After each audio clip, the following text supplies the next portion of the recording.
नमस्कार, मैं डॉक्टर अजीत भारती आज फिर आपके लिए हिंदी विषय के अंतर्गत पत्र लेखन का उदाहरण नंबर 20 लेकर आया हूँ, यानी पत्र नंबर 20 लेकर आया हूँ। तो ये देखो, पत्र का प्रश्न दिया और ये पत्र कौन सा है? अनौपचारिक पत्र है। ठीक, तो चलो पहले प्रश्न को ठीक से पढ़ लेते हैं, उसके बाद उत्तर लिखेंगे। तो प्रश्न इस प्रकार से, आपका नाम अक्षय कुमार या महिमा कुमारी है। ठीक, अपनी बहन को करवा चौथ के पर्व पर शुभकामना अथवा बधाई पत्र लिखिए। प्रश्न ऐसे पूछे जाते हैं, या फिर उसमें ऐसे भी दिया कि लगभग 100 शब्दों में पूछिए। अब आपको करना क्या, सबसे पहले तो वो बातें समझ लो, 3 बिंदु निकाल लो, प्रश्न चाहे छोटा या बड़ा। कैसे? देखो, पत्र कौन लिख रहा? अक्षय कुमार या महिमा कुमारी। ठीक, किसको लिखना है? बहन जी को, यानी अपनी बहन को लिखना है। किस विषय पर? करवा चौथ का हमें क्या करना? शुभकामना या बधाई पत्र देनी। ये 3 बात निकल आई। बस अब इन्हीं 3 बातों को आधार बनाकर हमें पत्र लिखना है। तो बहुत कोई मुश्किल नहीं आने वाली, इसलिए पत्र बहुत आसान होता है। इसी तरह से आप सभी पत्रों को किसी भी विषय पर हो, 3 बिंदु को निकाल लो और पत्र लिख दो। अब इसको लिखना कैसे रहेगा? सबसे पहले लिखते हैं पर क्या करेंगे आप? उत्तर लिख देंगे। उत्तर के बाद लिखेंगे बहन को करवा चौथ पर शुभकामना अथवा बधाई पत्र। ठीक, अगर तुम्हें लगे कि नहीं ये तो बहुत कठिन है, तो उसके स्थान पर आप सिर्फ इतना भी लिख सकते हो, पत्र लेखन, ऐसे भी लिख सकते हो। यानी या चाहो तो उतना बड़ा लिख दो, या फिर इस तरह से भी लिख सकते हो। इसको लिखो चाहे इसको, 2 में से एक को लिख दो। इतनी बात समझ में आ गई। अब सबसे पहले लिखेंगे हम अपना पता, यानी जो पत्र लिख रहा है वो लिखेगा अपना पता। लिखा है 12/216, नीचे लिखा आनंद परिसर, कौमा पटना, कौमा बिहार।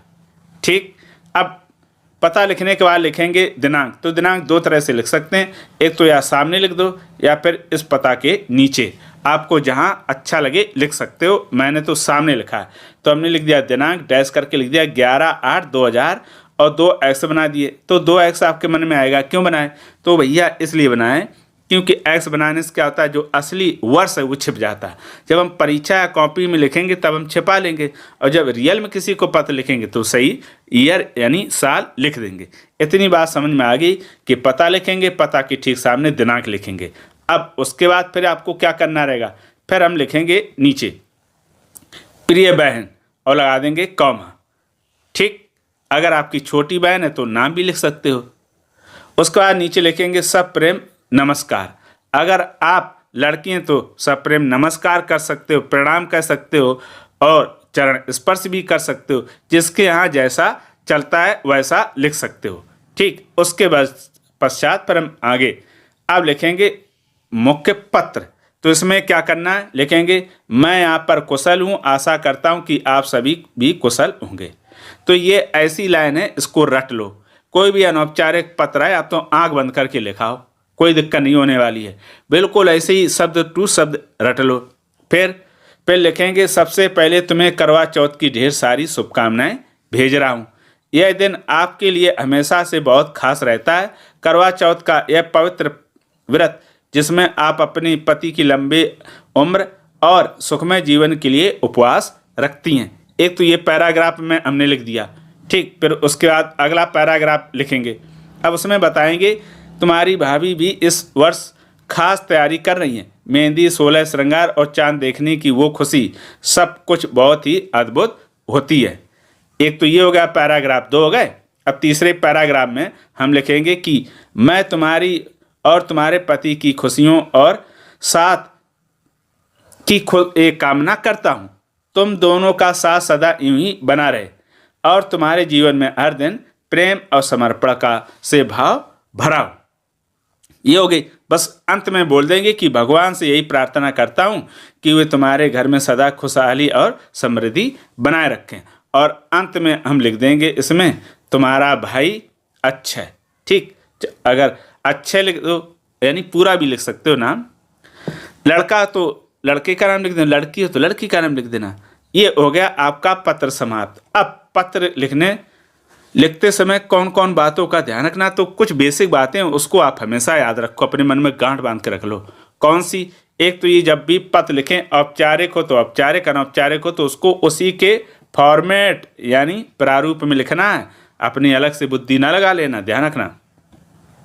दूसरा, जब आप ये पत्र लिखते हो तो इसमें हमेशा ऐसे शब्दों या वाक्यों का प्रयोग करना या लिखना जो आप सरल शुद्ध सही लिख पाते हो। अगर आपको लगता है कि तुमने कोई कठिन शब्द चुन लिया, कठिन या डिफिकल्ट, और लिख दिया, पता लगे आपसे अशुद्ध लिख गया, तो क्या हो गया, नंबर आपके कट गए कि नहीं कट गए।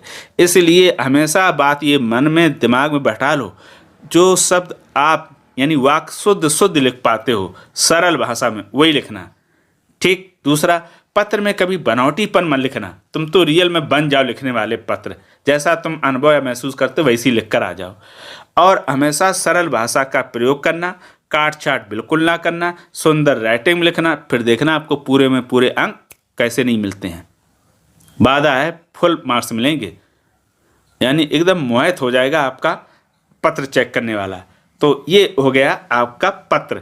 मैंने इसी के डिस्क्रिप्शन बॉक्स में 19 पत्रों के उदाहरण और उससे ज़्यादा कम से कम 20-25 पत्र होंगे उनकी भी लिंक दे दी है। आप वहाँ जाकर भी क्या करेंगे, उन्हें सरल भाषा में अलग अलग विषय पर पत्र की लिंक दी है। आप जो अच्छा लगे या आपके काम का हो उनको वॉच कर लो, और लगे तो किसी को शेयर भी कर देना जिसको अगर ज़रूरत हो।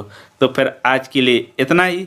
अगर किसी प्रकार की कोई डाउट हो, कोई प्रश्न हो हिंदी से संबंधित, तो हमें कमेंट जरूर कर देना। तो भैया आज के लिए इतना ही। अब हमेशा खुश और प्रसन्न रहो। धन्यवाद।